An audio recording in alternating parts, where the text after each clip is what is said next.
We're live, right? We are.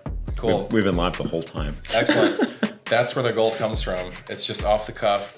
We've always been good at that. Yeah, that's true. I think it comes from Toastmasters, maybe, and your radio show. Sure. You've been on the air for quite a while, on and off for years. But I think for me, it all came back to Toastmasters. Yeah. Table topics. For sure. Yeah, Stand up, tell me about your bike. Yeah. And I was like, well, let me tell you about the new bike. I got these tires are big, and it's a road bike, and I race and I speed it.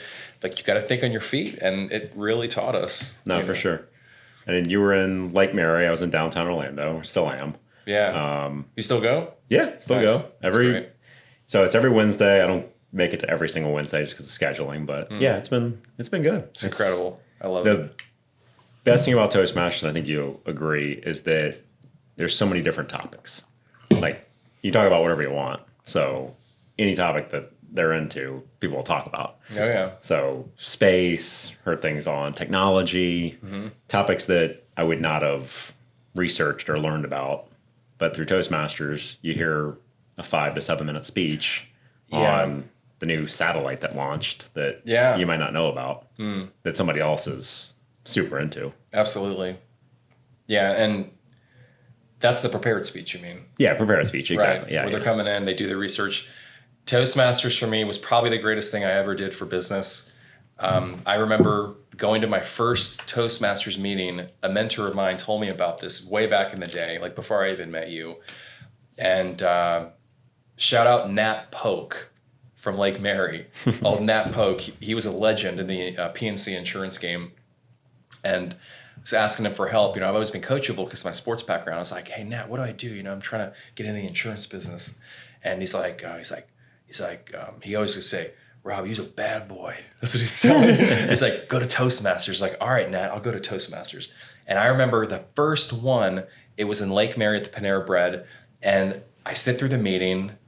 And you know how at the end of the meeting, they ask the visitors to stand up and say what you think about the meeting. So they're like, you know, you in the back, why don't you stand up, tell us your name and what you thought of the meeting. And I'll never forget, I stood up and like my whole body's like trembling. I was so scared. Yep. I don't even know if I got my name right. I think I said, my name's Rob, it's good to be here. But I was terrified. Yep. But I kept coming back. And it's like anything in life or in sports or, you know, you're going to get knocked down. It's never easy, but you just keep getting up. You keep coming back. And it's still terrifying. It is. Toastmasters especially is terrifying because you have this view that you're going to go into a room and then everyone's going to tell you all the horrible stuff you're doing. Mm-hmm. But that's not necessarily what goes on. It's more of an encouraging environment as opposed to, here's a list of 8 things you did wrong in that 1 minute speech. You know, it's super fun. It is a very nurturing and loving environment. And that is one of the big things with Toastmasters is like, nobody's going to tell you like, you know, oh gosh, you stink. Right. It's like, exactly. But they have an awe counter, which I still struggle with that. My group used to have a bell. Yeah. And we have a at buzzer. Any point, during when you're speaking, if you say, you know, so bing, bing, bing. It's like, oh my gosh. If you actually count it, it's really hard not to use those crutches. It's crazy. Absolutely.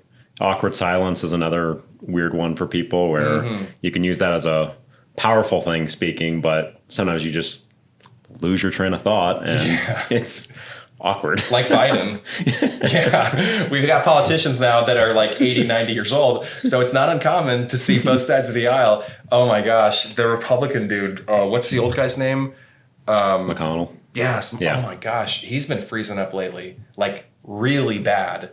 His handlers will bring him out. They tell him, you know, they script him, they tee him up. Here's what you're going to say. They give him the net.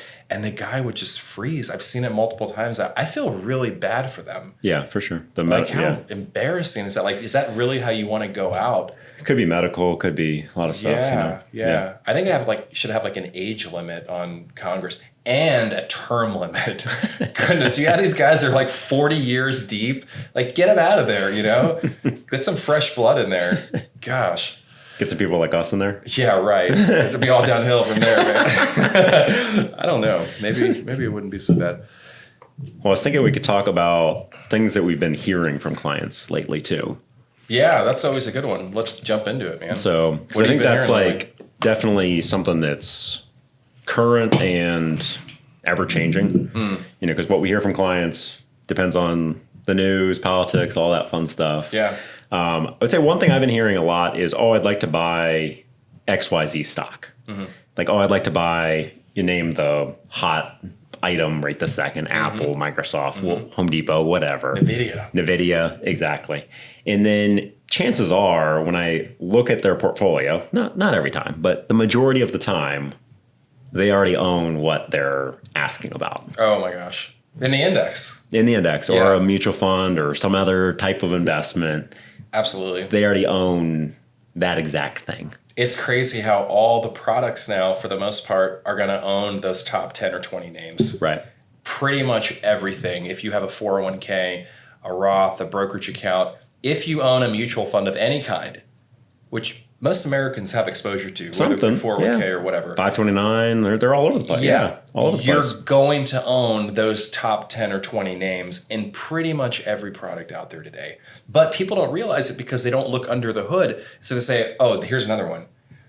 I'm diversified because I have American Funds Growth, Vanguard Index Fund, Fidelity Large Cap. It's like, but wait a second. Peel back the layers. Look at the holdings. They're all the same. So the diversification is not, it can be an illusion. You maybe have different products, but really you're invested in the same stuff. For sure. And I think the jargon trips people up because there's all these terms and all these code words for us. We know what it means. But from an outsider's view, it's a pretty intimidating thing to know what value, growth, what a mutual fund is, ETF, the style, so it's not, I could see it, how it can be confusing where it's, this name has multiple terms in it that I don't know. So how would you know what's in it? I have to remind myself of that sometimes because I think we've been in this for 17, 16 years now. And like, sometimes it'll hit me, I'll be with a client, or just this morning I was with somebody and we're just going over some of their holdings, and I remembered, like, wait a second, they may not understand this stuff. We do it every day. So we got to always remind ourselves, like, to keep it simple so people can understand what the heck we're talking about. And I don't care what discipline that you're in. If you ever speak over somebody's head, you've lost them right there. Number two, they don't feel good about, there's no connection. Like, they don't care how smart we think we are. Right. It's like if you go to a doctor or a CPA or whoever you're working with, and as soon as they start talking jargon, it's like, that you lose them right there on so many different levels. You lose the trust, you lose the connection. They don't feel good. You're not gonna get through to them. So I like to always keep things simple and explain it in a way. I mean, dude, I'm drawing stick figures in my meetings. You know how I roll. It's like, let's keep it as simple. Like, if Monk can understand it, then it's a win. Yeah.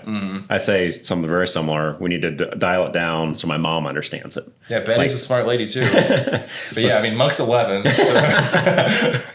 Let's try to get it where my mom can understand it, so we're not using those terms, that jargon. Acronyms are another big one. Oh, gosh. We make an acronym for everything. Yeah. I mean, you could rattle off 8. I already said a couple of them. I said, IRA. Exactly. I probably said some already up to this point. On accident. You know what I do when I'm talking with anybody, just throughout the day, wherever?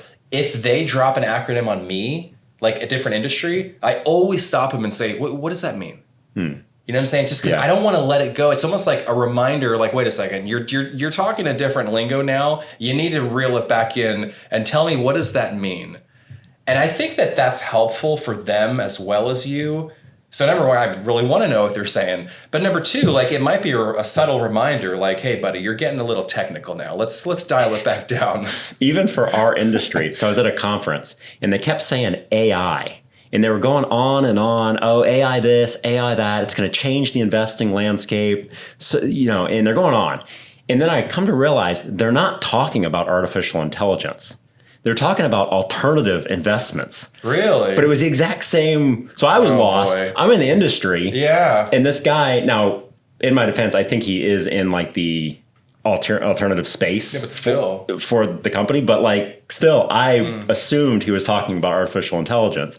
So it's funny how you even have jargon that it's the same letters but it means two different things. Yeah, no doubt. So I was lost for the majority of his presentation because I was thinking technology and That's so funny. Yeah, there are a lot of those. There's a couple things. I was trying to think the same thing recently. I don't recall, but yeah, I know exactly what you're saying. And then there's like the catchwords, like, now everybody is talking about artificial intelligence and augmented reality and all this junk now, and it's like a few years ago, people started talking about like entrepreneurism, like everybody, like Gary Vee and all that stuff started to come around. Everybody wanted to be an entrepreneur. And then it became like a sexy thing to say like, yeah, I'm an entrepreneur and I'm a risk taker and I'm a free agent, or, no corporate structure hierarchy for me. It's like, but wait a second. Is that really what you want? Is that really who you are? That game is not for everybody. Right. And there's nothing wrong with being a great B player, because not everybody is an entrepreneur and not everybody wants to take risks like that. And they're not talking about the 9 failures that they had before they finally got one right. You just see, it's like football. Like you see, the game on Sunday or Monday Night Football, and people say like, oh man, these guys get paid millions of dollars, and they just go play a game. Well, you know what? You didn't see the lifetime of work and sacrifice and dedication it took to get to that Friday night light or the Sunday night light. And you didn't see in the future the guy is not going to become fully disabled for the rest of his life either. So you just see the glitz and glamour. It's like entrepreneurism. They don't see all the failures. For sure. I wrote a blog on this, but kind of a dumb example, but Angry Birds. So the company that made Angry Birds, that was not their first game. Oh, okay. I forget the exact number, but it's like their 50th game or something like that. So they had like 49 failures before they hit it big on Angry Birds. And you can look, there are so many examples of what you just described, like Angry Birds, where you don't see all the failures. They kind of go by the wayside, and you just look at it and you're like, oh, they got lucky, or oh, they got their big break, or they, and that's what we think, but in reality, there's a whole bunch of things behind the scenes that you did not see. They had angry cats and dogs. Actually, you know what I really have been enjoying lately in my algorithms on social? It's these monkey videos, like these funny, like these cute, like monkeys. And I must have liked one, or somebody sent me one and I liked it. And then now I get them, and it's striking because they are so similar to human beings. Like I'll see a little video of this cute baby monkey, and he's like eating a banana next to a kid, and then like he looks at the kid and he looks at and then he like shares it with him, and then the kid, and they're just sitting there like hanging out, It's a riot. I love it. It's so funny. But the old algorithm, I mean, they know exactly what we like, what pushes the buttons, what hits the endorphins, what we share, what we comment on. And I think that has been happening for years and years. It's just now getting smarter and better and faster. Oh, it's crazy. Because sometimes with my wife, we'll put them side by side. And like my Facebook feed and her Facebook feed, it's completely different. I'm so glad you said that. Like there's zero in common in terms of what is shown to us. Okay, so it's probably similar to Jen and I. Mine, it's monkeys. But it's like, nutrition, working out. It's athletic. It's like football stuff. Coaching Monk's flag football again. So now it's like some quarterback drills and like flag football stuff. It's mindset. It's business stuff. It's like some, positive, quotes and stuff. And then Jen, it's like, Pinterest, smut, Hollywood garbage. It's true. Like, this is what she wants. But Jen always says, like, she works very hard all day. So she wants to scroll TikTok and she wants to look at the junk. And that's like her way of relaxing. So The Bachelor. God bless her. Yeah, whatever. But oh my God, it's day and night tonight, Yeah. She's like, I want to relax and be entertained. And I'm like, no, I want to get better. Yeah. Let me show you a swimming video. See? Or a sports play from some guy making a great baseball catch or something. Absolutely. Yeah, it's so funny. But no, it's interesting how you can use the algorithm both, like however you want to, if you want to use it for self-improvement, or if you want to use it for learning, you can do that. Or if you want to use it for relaxation, and just for like pleasure and to like, just relax and turn it off at night, you can do that too. Yeah. So I think it's really fascinating how you can dictate, and if you do want to use it for a learning tool, you can. No, for sure. I know we're talking a little bit about things we're hearing from clients. I guess another one would be on rates. So obviously interest rates have come up quite a bit. And I've been saying this for the past couple of months, but I feel like what we did a couple of years ago is completely different than what we're doing now with conservative investments. Just because rates were near zero before a couple of years ago. And CDs, money markets, fixed annuities, other, conservative products in that family weren't that exciting. No, they weren't. But now there's definitely some appetite for that stuff. Absolutely. Shout out Element. I am the Dividend Paying Lifestyle podcast is not sponsored by Element, but I love these things. It could be, yeah. These things are freaking great. Are they? I have not tried that. It's electrolyte. It is just sodium and magnesium, and they're a little bit expensive though. But like when I do intermittent fasting, they kind of fill you up. It's weird. Okay. Yeah, but it's just salt. So I take them like instead of like Gatorade. But anywho, so rates, possible sponsor. Yeah, that's right. You never know. I mean, you never know. You got to ask. And this is the mango chili flavor. But no. So you bring up an excellent point, and I feel like the industry does a great job too of creating products around what consumers are feeling and what they want. It's like now that rates have come up, the Fed has raised rates more aggressively in the past year, I think in like the past 50 years or something. But we went from 0% of the federal funds rate up to 5.5% today. And that happened in about a year. So you're talking a dramatic change of environment. And now we are getting a ton of questions about CDs, money market, fixed rate instruments, because now there's actually some interest there to be had. Now, the real rate of return is probably about the same because inflation is much higher now. Now it's come back a little bit. Good point. But it used to be, very, very low. Rates are very low. Now inflation went up and so did rates. So it's like, what's the net? But I don't think people care as much about that. They just want to see, what can I make on my money? And now the truth of the matter is you can park money in money market and get north of 5%. CDs, fixed annuities, 5-6% on the high side. Like it's really gotten a lot more advantageous for those folks. Yeah, but to go back to that inflation, before it was zero, and then so compare it to Publix, food prices weren't really going up. So you had money in a checking account, savings account. It was zero, so you didn't care as much. So to your point about inflation, Publix prices are going up by, call it 5 or 6%, just for the sake of conversation. Meanwhile, now we can make 5 or 6% on our money. So that was the point you were making between. Absolutely. Before it was 0-0 or close to it. I mean, we're rounding a little bit, making it more friendly. But 0-0, and now those rates are closer, For sure. So it's not, yes, it's exciting to get 5 or above on your money, but we've still seen kind of that pain from, and I like to use Publix as an example, just because that's an easy way for people to visualize it and think about it. Because I think we've all walked into Publix and thought, wait a minute, here last week, these prices are slightly higher. Not to pick on them, but we're definitely both good clients of theirs. The thing, and there's different types of inflation when especially a year ago when it all started to happen. And it wasn't just the price tag, but it was the amount of food that was in the container. And I think it was, it was something that Jen likes. It was like crackers, or I think it was crackers. There's a type that she would buy, and she made a comment to me about like how she thought there was less in the box. Yeah. And then so the next time she bought one, I remembered she said that. So I looked at it and I was like, my God, she's right. There's like, where are the crackers? There's like nothing in here. There's like 7 crackers in the box, but it was the same price. They just reduced the amount of crackers. So that was a form of inflation. I forgot how there's a name for that, like productflation or something. There was a term. But no, it was definitely a thing. And now it's starting to come back down a little bit, but people still feel it. I mean, and I feel like it's the middle class that always gets squeezed the hardest by it.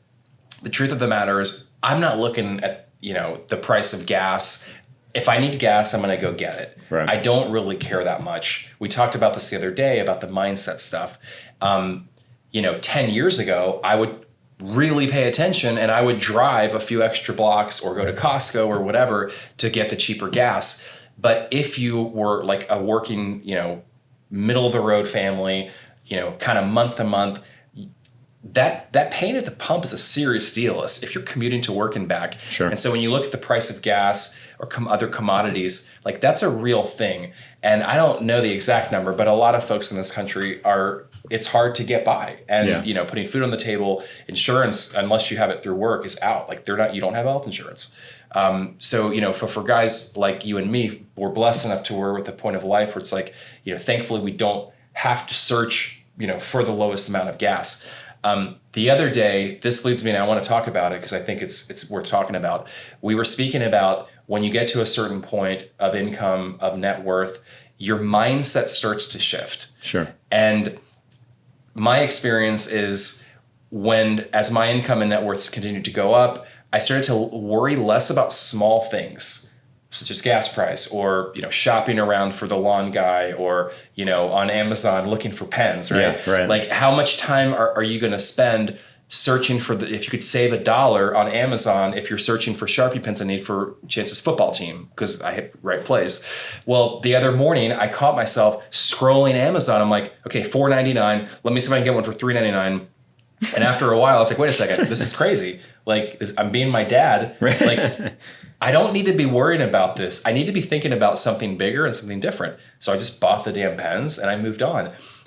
And I think that mentality, generally speaking, allows you to attract more wealth and greater opportunities, because if you're not so concerned about like saving every penny, that leaves more mental bandwidth for bigger picture items and bigger ticket items. Like let's dump, 25 grand into this marketing campaign, next month. Or let's take this group of clients out to a really nice dinner to thank them for their loyalty in their business, as opposed to like, hey, let's save $1 on these pens. So I believe that the more abundant you become in your thinking, I believe the more that transcend into the physical realm. Yeah, no, for sure. And I think it's really important for our business owner clients, because that is the mindset that they need to be having. One thing we talked about was debating whether or not we could afford the queso at Tijuana Flats. Is it $3.99? Is it $5.99? Which one is it? But to your point, if your mind is constantly on that stuff, it's not going to be on your business. Yeah. It's not going to be on strategies to grow your business, how to optimize it, new marketing opportunities that might be out there. If you're caught up in those trying to save 50 cents or $1 here and there. Absolutely. You're, like you said, you're more clear to think about revenue generation on your business. Yeah. For those entrepreneurs that we work with. And I also think that the right mentality about wealth is also going to attract more of it. And there's so much data on this stuff. And they used to talk about, in the Bible, I don't know how many times that it talks about, you reap what you sow. Right. You are your thoughts. They become real. Whatever they are, you can plant seeds in the ground. It doesn't matter whatever you plant, it will grow. Yep. There's no way around that. And that's a big hack, if you will, that I've learned over the years. And we've had great mentors along the way that have helped us a lot. But it's like, whatever seeds you're planting, like that is what's going to come in the fall. So those thoughts are very powerful, and you better be thinking abundance and, thinking like, not worried about saving $1 on those pens, because that's what you're going to attract that. And the other thing that's massive is the circle you run with. Who you surround yourself with, I think, is infinitely important. And our parents would always tell us growing up, like, you are who you run with. Be careful who your friends are. Like, and we never really paid attention because we don't really listen to our parents. And now, unfortunately, we experience that with our kids. Yeah. But oh my gosh, like how true is that? Your net worth is your network. Your net worth is your network. And it is so important that you surround yourself by big thinkers, people that are doing the things that you want to do, people, and make it uncomfortable. Like I want to be around ballers. I want to be around guys that are like way smarter than me, way better. So I hang out with you, that make more money than me, that are in better shape than me. I don't want to go the other way, you know? Yeah. There's another way to phrase it. If you want to see into your future, just look at who you're hanging out with today. Love it. Same. Absolutely. Just rephrasing what you just said. It's spot on. It is so true. But yeah, it's funny how like things come full circle, from when you're a kid. All these like these truths that these universal truths, they just don't go away. Your mindset, it becomes what you think about. You are who you run with. Tell the truth. It's easier to remember. Sure. All these basic things. Business is very simple. It's not easy, but it's very simple. You do what you say you're going to do. You show up on time and you say please and thank you. That's it. Like, that's the game. If you do those things, you will be successful. Yeah, and you can control all those. There's a lot of things that we cannot control, but those you absolutely can control.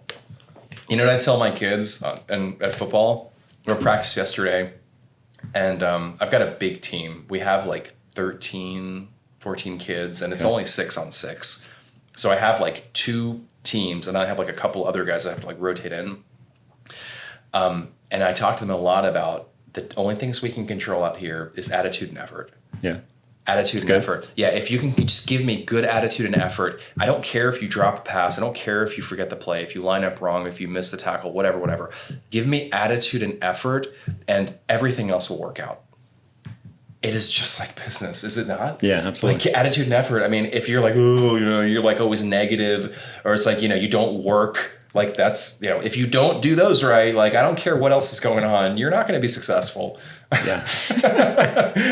Yeah, no, action leads to opportunity for sure. Yeah. I mean, especially early on in our careers, we joked around, your next client probably is not coming from you watching TV. You sitting on the couch, you're probably not going to get your next client. Yeah. It's from some sort of action. It is the way it works. In the insurance world, I used to tell you this, the manager, they used to tell us young agents that none of the other agents are going to buy from you. True. You know what I'm saying? So like, if you're in here like screwing off with like the buddies at the water cooler, you ain't going to sell anything here. Like, go out and see the people. Right. Yeah. It's so true, man. And that's a whole different category about like being busy versus being productive. Sure. And I think that's one area that you and I have both been somewhat good at, is like understanding the difference between the two. For sure. Yeah. Mm-hmm. And I think one thing that I've liked about the past really couple of years is that the business has changed a lot. We already talked a little bit about rates, and now we have different ways to invest conservative money. But I mean, I feel like the business has really changed a lot in the past few years with how we manage money. 5 years ago, I don't think we used discretion, and now that's a pretty big part. Sorry to use a term, but There you go. Yeah, there you go. Yeah, sorry.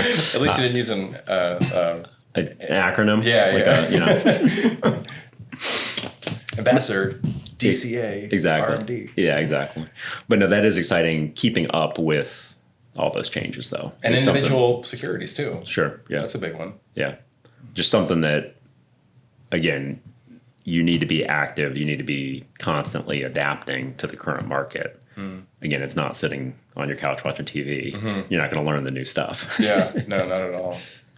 Yeah, no, the individual securities has been a big one too. It's been a really good evolution for us, you know, to be able to like, because I feel like everybody and their brother uses mutual funds or ETFs or annuities. Packages, basically. Yeah, and that's like kind of the easy way out, like requires less thinking. And, I think it's a good place to start for both an advisor or for a client. Sure. But as you mature in the business and as a client on that side, as you develop more wealth, I think it warrants the use of individual securities a lot greater than it would, a person starting out. Yeah. Just kind of stick it into a fund and call it a day. Yeah. I mean, there's tax strategies that you can do.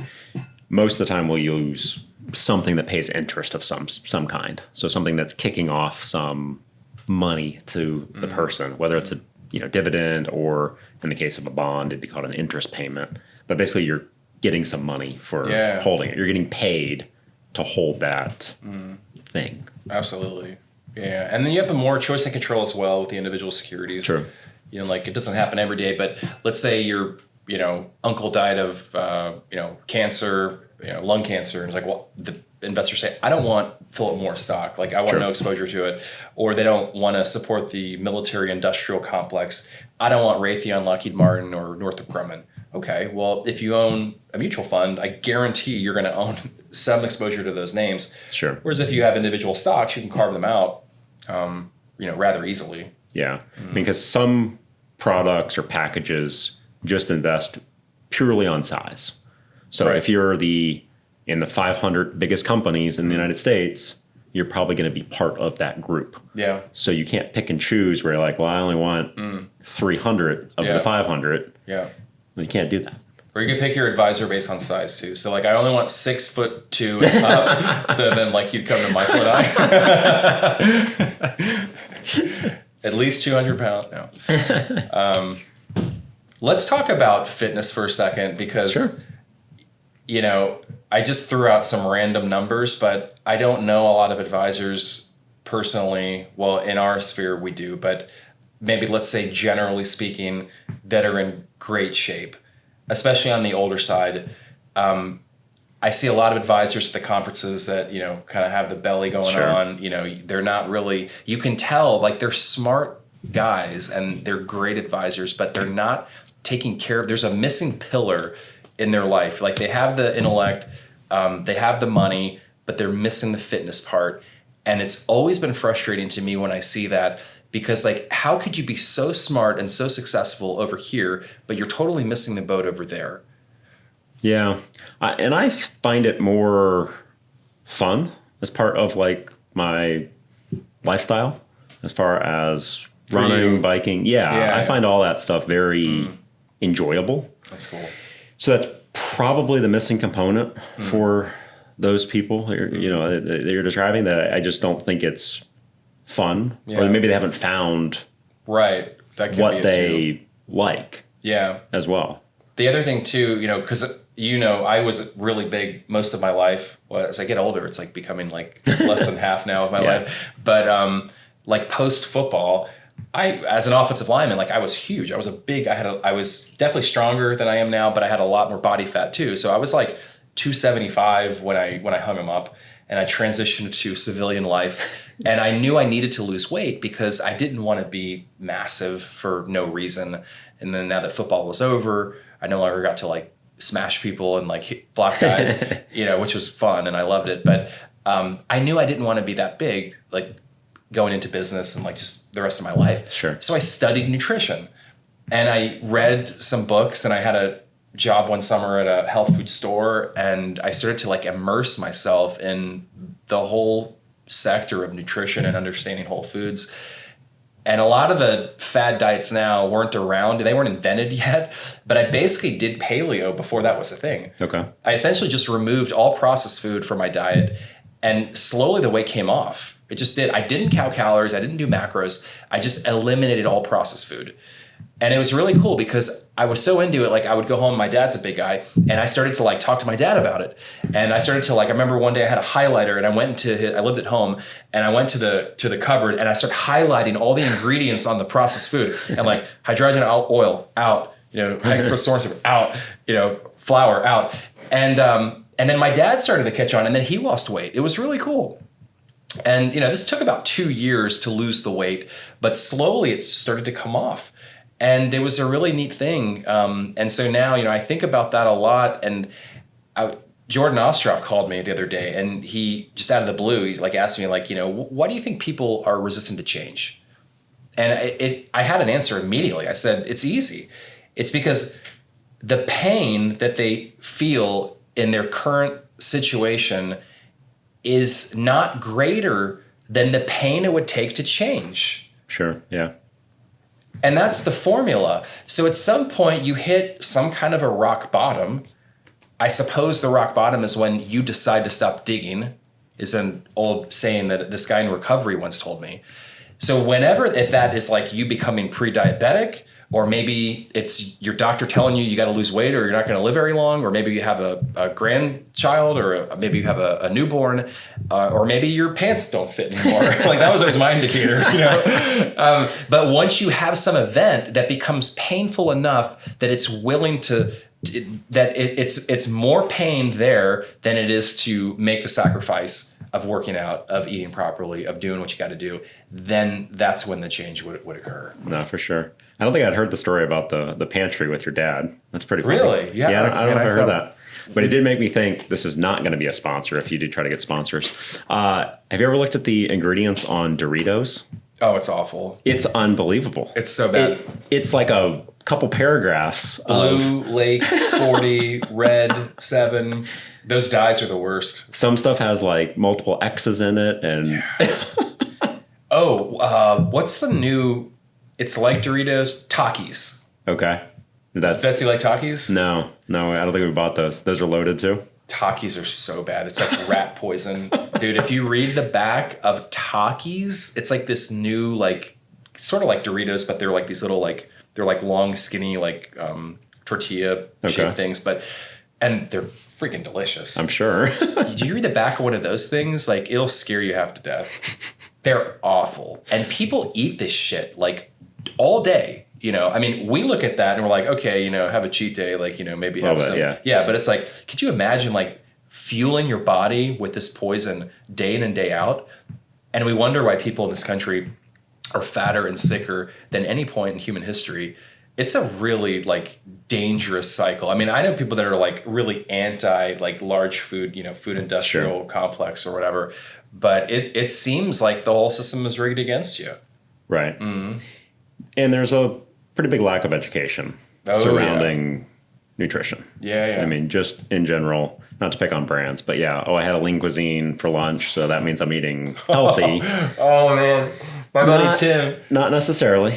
Tim Carroll, I love you, bro, but my buddy Tim, he lives in Nashville. He eats a lean cuisine.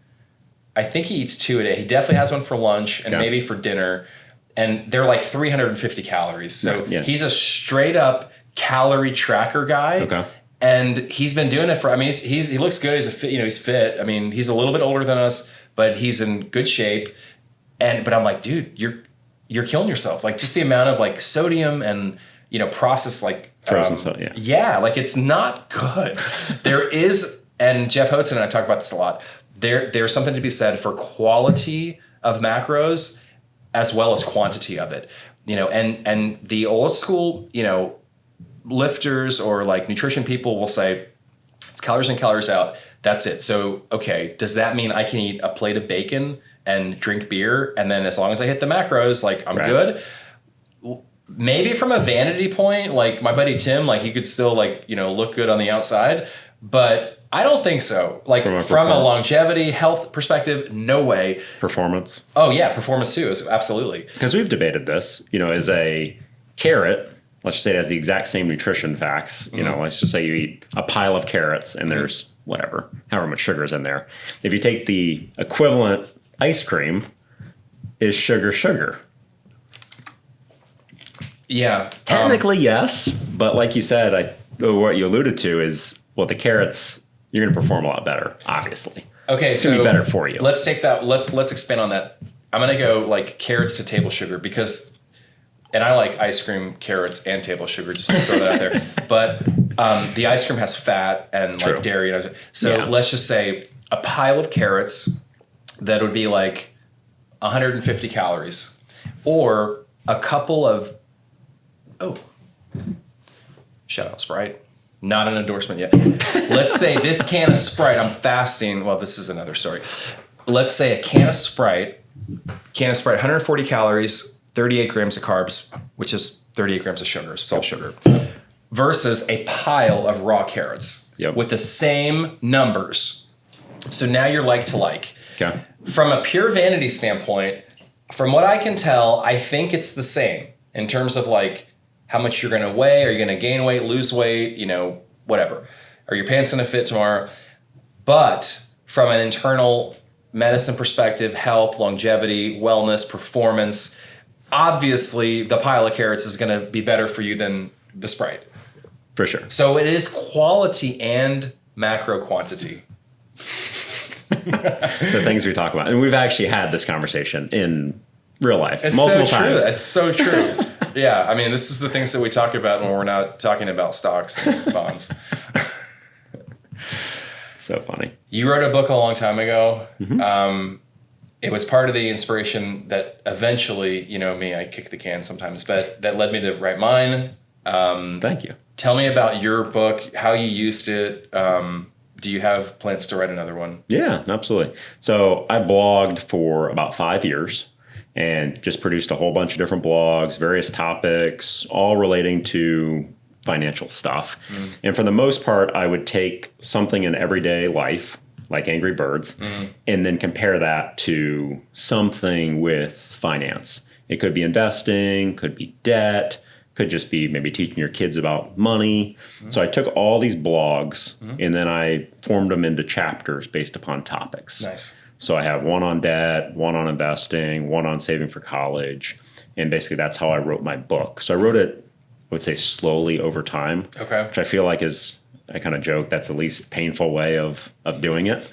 And, it was a lot of fun because I was blogging along the way and then I would constantly see things in real life and then figure out a way to make that work in the industry, and had a lot of fun doing it. So I was blogging for a while, and then am I going to do another one? I would say, yeah. I mean, I'm still young, still got some time. I would assume, yeah. Cool. And I think I was in your book, or was the watch analogy mine, or? So I think you're probably in there a couple times. And the Home Depot. And then one of them, I think your picture's actually in there. Nice. With John. So I did a couple like fake Facebook posts. Okay. And I used you and then my other buddy John. And I made the point that when you're picking stocks, so whenever anybody brags about picking stocks, they're always telling you about the winners. They never say, oh, I have all these losers, not that smart at picking stocks. It's always, oh, I hit it with XYZ. And then they insert the hot topic of the time, and they're bragging always. And it's usually a guy to pick on guys. So what I did is I said, all right, well, that's kind of like Facebook. Facebook is the highlights of everybody's life. It's always, I had a great day at work. I got promoted. I'm getting married. This awesome thing happened. Look at these awesome trip pictures. It's the highlight reel for sure. Filter the pic. 100%. And so I have a couple Facebook posts in there that are obviously totally false. And one of them reads, I had an average day at work today. And then the other one is something similar to that. My kid came home with a C on their science test. And so, but those are the types of examples I use in the book that like, you're not going to see that stuff on Facebook. Absolutely. Where you have average stuff. It's everybody's highlights. And then same thing with your buddies bragging about their stock picks. There's a lot that you don't see behind the scenes that you're just hearing the highlight reel, whether it's stocks or whether it's Facebook. Yeah. Just hearing the good stuff. Absolutely. And it can be like really depressing too, because from a social standpoint, you're constantly scrolling and looking at all this great stuff. Like, man, that guy's killing it. Wow, she looks amazing. Wow, his kid's a genius. What? Yeah. And you're Harvard, like, wait, what about, you're like, what's going on? What am I doing wrong?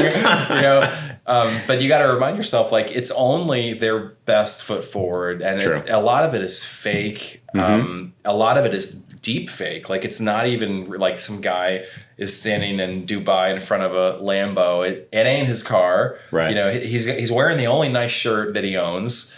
And he's not staying in that giant, Khalifa hotel. He's actually staying a few blocks down in like the $50 a night, slum place. He just stood in front of the Khalifa hotel. You know what I mean? So, you got to be careful for that. And I think with going back to artificial intelligence, it's going to get, more and more of these fakes. I saw something about DeSantis. My buddy sent it to me this morning.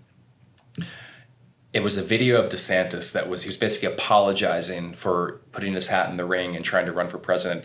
And then he bows down to Trump and he says, I shouldn't have turned my back on Trump. He's the greatest president of all time.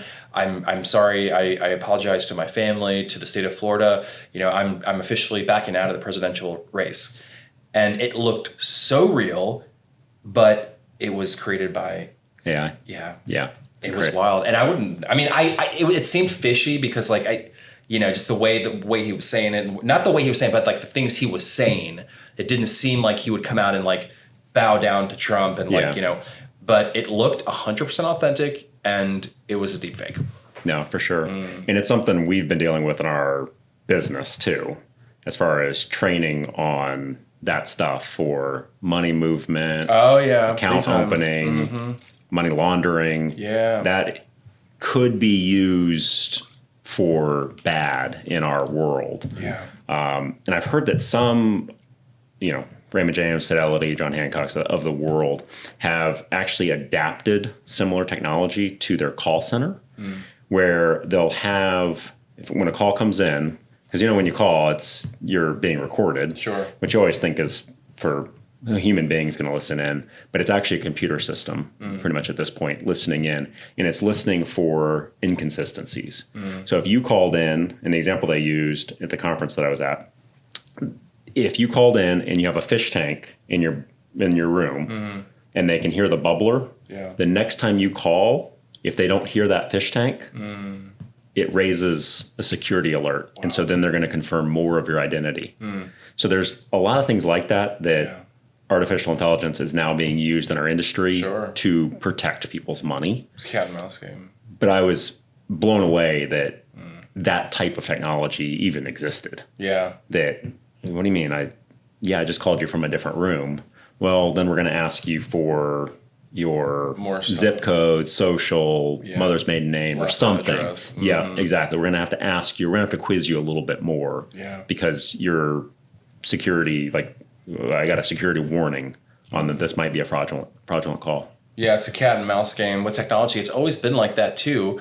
It's like, the bad guys have access to technology, and so do we. So who's going to spend the most money advancing their technologies? And then I think it's just a constant race, to protect the clients and then to stay one step ahead of the bad actors. But all the financial institutions, the ones that we deal with, spend millions and millions and probably billions of dollars every year on cybersecurity, technology advancements, all the stuff you're talking about.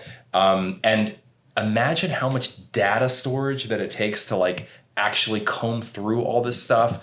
It's incredible. I mean, from a pure investment standpoint, that's very exciting for me. You think about some of the big tech companies. That's what's driven a lot of the growth this year. It's the AI move and all the cloud computing, data storage, and all that. Yeah. And I don't see it slowing down at all. No, you look at the biggest companies in the country, and most of them are tech. Yeah. Google, NVIDIA, Amazon, Microsoft, Apple. Those are the big boys. Absolutely. Yeah. And they do what you just described. Yeah, it's a different world.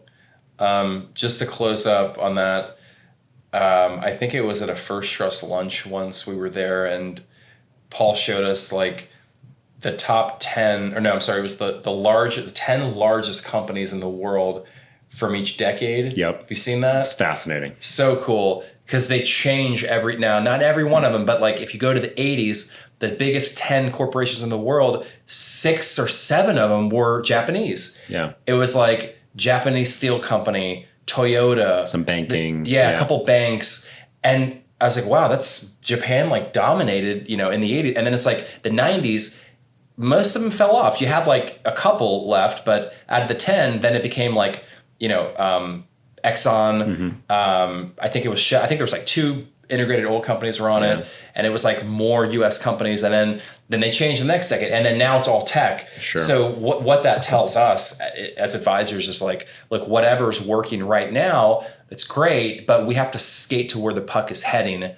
And we don't want to always just be resting on the laurels, okay, well, tech is the thing. So, and that's what people want to do, right? They just want to load up on what's working now. And it's hard to fathom Apple and Microsoft not being one of the largest companies in the world. Yeah. But on your list, it was either in the 90s or 2000s, GE was on that list. That's a good example. And so you could say back then, if we had a time machine, hey, GE, they're not going to be one of the largest companies in the world.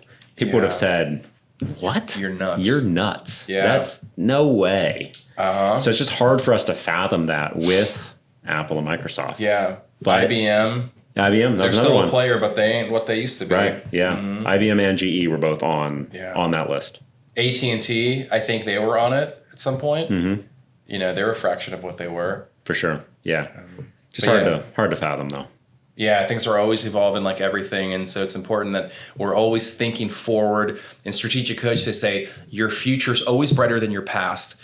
And that's a really simple but really profound way to think about not only investing, but everything that we deal with in life. Like, let's always be thinking about the future, what's coming next, how do we position ourselves both from what's a potential danger that we may not see today, and also a potential opportunity, and then make sure that we're staying out ahead of that. Michael, it was awesome, man. This was so much fun. Thanks for having me. Great to have you on. Till next time, this is the Dividend Lifestyle Podcast coming at you today. I'm Rob Legenhausen, and this is one of my dearest friends, the Michael Clark. Thanks, man. You got it.